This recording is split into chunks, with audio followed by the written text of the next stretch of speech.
തദ്ദേശ സ്ഥാപനങ്ങളിലേക്ക് തെരഞ്ഞെടുക്കപ്പെട്ട ജനപ്രതിനിധികൾ ഞായറാഴ്ച സത്യപ്രതിജ്ഞ ചെയ്യും. ജില്ലയിലെ 4 നഗരസഭകളിൽ വ്യക്തമായ ഭൂരിപക്ഷം നേടാൻ കഴിഞ്ഞത് UDFന് ആത്മവിശ്വാസം നൽകുന്നുണ്ട്. പാലാ, ചങ്ങനാശ്ശേരി നഗരസഭകളിൽ ഭരണം സ്വതന്ത്രർ തീരുമാനിക്കുന്ന സ്ഥിതിയാണുള്ളത്. പാലാ നഗരസഭയിൽ 26 സീറ്റുകളാണ് ആകെയുള്ളത്. ഇതിൽ LDF 12, UDF 10, സ്വതന്ത്രർ 4 എന്നിങ്ങനെയാണ് നില. ജനകീയ സ്വതന്ത്രരായ ബിനു പുളിക്കക്കണ്ടം, മകൾ ദിയ ബിനു, സഹോദരൻ ബിജു പുളിക്കക്കണ്ടം, കോൺഗ്രസ് റിബൽ മായ രാഹുൽ എന്നിവരാണ് പാലായിലെ സ്വതന്ത്രർ. ജനകീയ സ്വതന്ത്രർക്കെതിരെ UDF മത്സരിച്ചിരുന്നില്ല. അതിനാൽ തന്നെ ചർച്ചകൾ പൂർത്തിയാക്കിയിട്ടുണ്ടെന്നും ഇവരുടെ പിന്തുണ ഉറപ്പായതായും DCC പ്രസിഡന്റ് നാട്ടകം സുരേഷ് പറഞ്ഞു.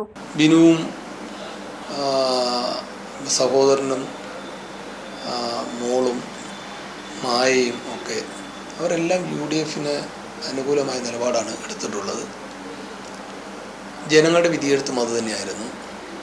അതുകൊണ്ട് യാതൊരു തർക്കങ്ങളോ പ്രശ്നങ്ങളോ ഒന്നുമില്ലാതെ പാലാ മാത്രമല്ല, കോട്ടയം ജില്ലയിലെ 6 നഗരസഭകളും 4ഇടത്ത് UDFന് വ്യക്തമായ ഭൂരിപക്ഷമാണ്. 6 നഗരസഭകളും UDF ഭരിക്കും. ജനഹിതമനുസരിച്ച് ജനങ്ങൾക്ക് വേണ്ടിയിട്ടുള്ള നല്ല ഭരണമായിരിക്കും ഈ സ്ഥലങ്ങളിലെല്ലാം ഉണ്ടാകാൻ പോകുന്നത്. കോട്ടയം, ഏറ്റുമാനൂർ, വൈക്കം, ഈരാറ്റുപേട്ട നഗരസഭകളിൽ വ്യക്തമായ ഭൂരിപക്ഷം നേടാൻ UDFന് കഴിഞ്ഞിട്ടുണ്ട്. UDFന് ഭൂരിപക്ഷം ലഭിച്ച പഞ്ചായത്തുകളിലും മുനിസിപ്പാലിറ്റികളിലും അധ്യക്ഷരെ നിശ്ചയിക്കാൻ ചർച്ച സജീവമായി പുരോഗമിക്കുകയാണ്.